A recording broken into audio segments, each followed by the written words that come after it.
Misalnya ada yang sampai perutnya kayak melilit, terus sampai nungging-nungging, sampai nggak bisa bangun, sampai pingsan-pingsan, atau bahkan ada yang nggak kenapa-napa.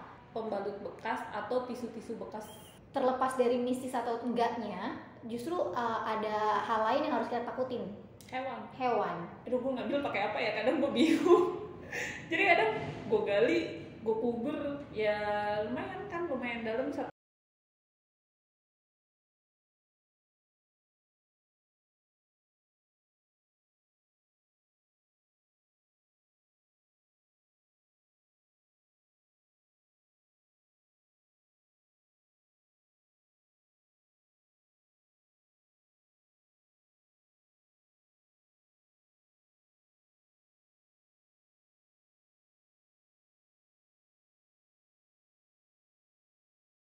Hai Soiblah, ketemu lagi bareng gue Ica, dan kali ini gue ditemenin sama senior gue, Kak Ferdia.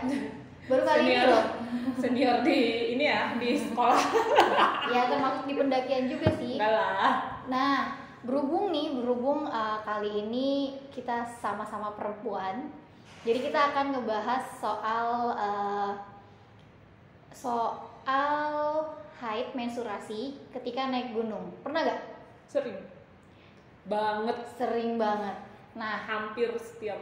Betul, tapi sebelum kita masuk ke topik pembahasan utamanya, harus diingat dulu. Biasanya kalau misalkan orang perempuan haid itu, menstruasi itu ada gejala-gejala yang terjadi gitu kan.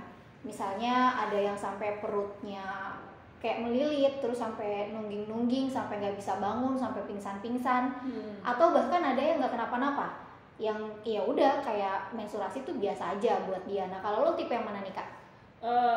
Sebenarnya gue tuh di hari kedua pasti sakit perut, itu udah pasti. Cuman untuk dibawa jalan kegiatan ya masih bisa, walaupun sebenarnya harus nahan sakit. Berarti intinya lo bukan yang tipe perempuan yang kalau misalkan menstruasi itu bener-bener sampai nggak bisa bangun gitu ya? Berarti ketika lo menstruasi pun lo akan tetap bisa naik gunung gitu? Ya nggak? Bisa dibilang kayak gitu, tapi bisa dibilang tergantung kondisinya ya. Kalau misalkan gue dapet posisi gue udah di gunung, mau nggak mau dong iya. Gue harus jalan, nggak mungkin gue diem di situ gitu. Tapi dalam kondisi itu berarti fisik lo juga tetap kuat gitu kan ya untuk melakukan pendakian gitu? Kuat, cuman yang jadi lebih sering banyak berhenti aja. Karena nahan sakit. Karena nahan sakit itu jadi lebih banyak berhenti, dan memang alamiah sih ya, karena kalau misalkan menstruasi itu kondisi fisik kita turun, jadi kalau misalnya di saat pendakian terus kita lebih banyak berhenti ya emang itu wajar-wajar aja gitu. Nah, terlepas dari itu Kak Ferdia, gue pengen tahu dong tipsnya nih kalau misalkan lo lagi dapet di gunung tuh gimana sih caranya kita mulai dari cara pembalutnya dulu, buangnya gimana, nyucinya gimana, nyimpennya gimana gitu. Kalau misalkan gue lagi dapet, biasanya gue gak gue cuci. Dalam artian gini, gue pasti selalu sedia plastik bersih untuk tempat pembalut bekas atau tisu-tisu bekas gue, dan itu akan jadi satu. Nah, ketika turun pas sampai camp itu baru gue cuci biasanya kayak gitu. Berarti ini selama pendakian ya? Gue kumpulin jadi satu. Jadi misalkan 5 hari, ya berarti sampah gue 5 hari itu harus gue bawa kemanapun. Berarti si pembalut itu selama pendakian gak dicuci, tapi disimpan dalam plastik bersih bersama tisu-tisu itu, dan baru dicuci nanti di rumah gitu. Ya entah di rumah, entah di tempat, entah di base camp kayak gitu. Tapi intinya tidak dibuang ya? Enggak. Tidak dibuang sembarangan. Gue nggak ngerti ya, cuman kayak itu kan istilahnya. Gue nggak ngerti ya, tempat itu ada entah mistis atau gimana, cuman ada penghuninya gitu ya. Cuman kan pembalut itu sampah yang nggak bisa terurai cepat, jadi kalaupun dibuang di situ malah jadi sampah, mendingan gue bawa turun gitu. Kalau gue pribadi sih juga sama sih kayak lo. Kalau misalkan gue sering banget naik gunung itu lagi dapat, entah itu tiba-tiba di tengah gunung dapat atau memang dari awal udah dapet. Tapi setiap naik gunung meskipun gue udah dapet, gue pasti akan selalu bawa pembalut karena namanya kondisi fisik perempuan itu kita nggak bisa nebak, apalagi kalau yang jadwal menstruasinya tuh nggak tentu gitu ya. Pasti gue akan selalu bawa, dan kalau selama gue di gunung pun gantinya normal, tetap kayak kita di sini biasa gitu, ganti 4 jam sekali ganti pembalut. Dan biasanya si pembalut itu akan gue simpen juga sama kayak lo Kak, di dalam plastik. Gue bungkus sih kalau gue ya. Pasti gue bungkus. Dibungkus pakai tisu gitu, tapi nggak dibuang. Dilarang untuk membuang pembalut. Selain nyampah ya. Selain nyampah, kita nggak tahu ada penghuninya. Terus jijik aja nggak sih ngeliat tiba-tiba lu lihat jalan ada pembalut bekas. Iya kan, males banget. Nggak banget. Terus ya usahain sih dilipet dengan baik, dibungkus dengan baik supaya bau darahnya tuh nggak menyebar kemana-mana, jadi pendakian kita juga tetap aman. Terus tetap nyaman juga dan safety dari berbagai hal, karena sebenarnya terlepas dari mistis atau enggaknya, justru ada hal lain yang harus kita takutin. Hewan, betul, karena hewan liar itu kan bisa mencium bau darah, dan kalau misalkan dia nyium bau darah gitu, nanti kita malah mengundang dia untuk datang gitu. Terus nih Kak, tipsnya kalau misalnya udah terlanjur lagi dapet naik gunung, itu ada treatment khusus gak yang harus dilakuin? Misalnya kalau pas kita dapat berarti kita harus olahraga apa gitu di gunung, atau pakai apa gitu selain pembalut, ada nggak? Gue sih nggak ada ya, karena dari biasanya kalau gue dapet ya udah kayak gitu aja, mau gimana. Gue mau dibilang gue harus lakuin olahraga khusus udah di gunung, ya udah kalau udah capek udah males juga gitu. Iya juga sih. Jadi ya udah dapet, ya udah waktunya ganti, ya udah gue ganti. Pokoknya gimana caranya ngejaga dalam artian itu tetap bersih, walaupun sebenarnya nggak bisa sebersih kalau kita di rumah juga. Nah kalau pas pipis, karena kalau di gunung ini kan nggak ada toilet ya mungkin di beberapa gunung ada toilet gitu, tapi biasanya di gunung ini nggak ada toilet, jadi kita pipisnya di semak-semak kan. Kalau pas pipis tuh gimana? Ada perlakuan atau penanganan khusus gitu nggak? Ini sih biasanya mau nggak mau tisu bekas pipis gue harus gue bawa sih. Karena kan beda ya, posisinya tuh beda kalau kita lagi dapet sama nggak lagi dapet. Betul. Nah karena kadang kan di tisunya supaya ada bekas darahnya. Nah itu mau nggak mau harus ya gue pungut, gue bawa. Iya. Dan itu nggak bisa gue bakar. Iya betul. Dan sama tambahan ini sih, kalau misalnya kita lagi dapet pipis itu kan biasa suka keluar kayak daging gitu ya.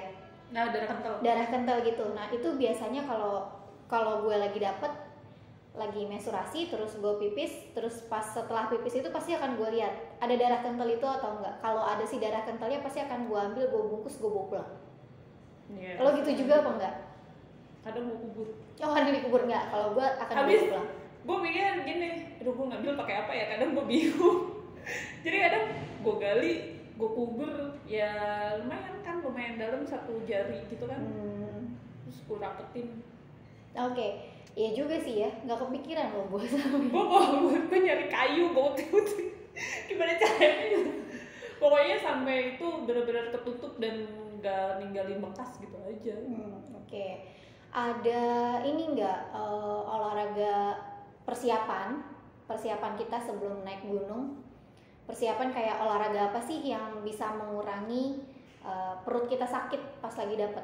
Jadi misalnya kita udah tahu nih, kita mau mendaki, gue harus olahraga ini biar nanti pas di gunung gue nggak sakit. Ada treatment khusus nggak? Gue sih belum nemu sih sampai sekarang. Nggak ada. Oke. Olahraga gue ya sampai sekarang masih normal aja ya, olahraga running gitu ya. Kalau soal mood gimana? Biasanya kalau naik gunung itu kalau udah lagi dapet biasanya mood, kalau perempuan beda-beda sih ya, cuma kebanyakan perempuan kalau udah lagi dapet itu moodnya swing mood banget gitu, karena itu kan dipengaruhi sama hormon. Kalau lo gimana? Mood gue gue biasa aja sih. Justru gue sebenarnya mood swing itu sebelum gue dapat itu biasanya mood gue bakal swing. Cuman kalau udah dapet ya udah mood gue biasa aja, nggak ada yang gimana. Buat sohiblah, khususnya buat sohiblah yang perempuan, kalau pas naik gunung tiba-tiba dapet swing mood, itu harus ditahan emosinya ya. Jangan sampai bikin satu kelompok kalian kesel semua gitu karena nurutin mood kalian yang lagi amburadul karena efek hormonnya meningkat gitu. Jadi kita tetap harus mikirin teman-teman sependakian kita juga. Jangan mentang-mentang kita lagi dapet terus kita kayak pengen dimengerti gitu. Nah, iya. Jangan sampai kayak gitu. Terus jangan menimbulkan perpecahan. Yes, betul. Nah, sama sebenarnya pembalut ini ternyata bukan cuma perempuan yang bawa loh. Laki-laki juga suka bawa pembalut. Tapi fungsinya beda. Fungsinya buat di sini kan? Yes, buat di pundak di sini karena kan beban berat ditaruh di pundak. Atau ada juga yang ternyata ditaruhnya di kaki. Ditaruh di depan kaki, di ujung jari, atau di belakang tumit sini. Oh, kalau itu gue baru tahu. Iya, jadi dia buat menghindari cedera sepatu di lingkaran kaki atau di tumit, sama buat menghindari bentrokan si ujung jari ke sepatu gitu. Tapi gue selama naik tuh mau dapet nggak dapet pasti bawa ya. Iya, gue juga pasti bawa. Karena kadang teman-teman gue yang cowok juga suka nanyain lu pada bawa pembalut nggak, aku minta dong. Iya, karena gitu. Jadi buat yang cowok-cowok juga jangan malu untuk bawa pembalut kalau misalkan lagi pendakian, karena kita nggak tahu nanti pundak kita akan secapek apa dengan si pembalut itu. Jadi akan ngebantu pundak kita nih untuk nahan beban berat si tas yang kita bawa gitu. Udah, sampai situ aja Kak Ferdia. Ada tips tambahan nggak buat yang kalau misalkan perempuan naik gunung lagi dapet? Intinya gini sih sebenarnya, kalau emang lo lagi dapet, jangan malu buat bilang sama teman satu tim lo. Yes. Jujur aja. Ya kadang kan ada cewek yang ya nggak enak lah, masa gue harus ngomong sih, temen gue cowok semua, nggak apa-apa. Karena gue sering. Cuek aja. Kadang gue minta tolong temen gue buat nanya, buat ngeliatin gue tembus atau enggak. Jangan malu. Ya habis mau gimana? Kadang gue naik cewek sendiri, mau nggak mau gue harus nanya dong sama temen cowok gue tembus gak? Dan yang harus diingat, menstruasi itu bukan aib. Jadi kalau misalkan tiba-tiba kita naik gunung taunya menstruasi, ya itu alamiah dan nggak apa-apa, dan semua orang harus terima itu. Tapi ingat lagi, kita sebagai perempuan juga harus ngejaga moodnya kita supaya pendakiannya tetap berjalan dengan baik dan nggak ada bete-betean. Jaga kebersihan. Jangan buang pembalut sembarangan.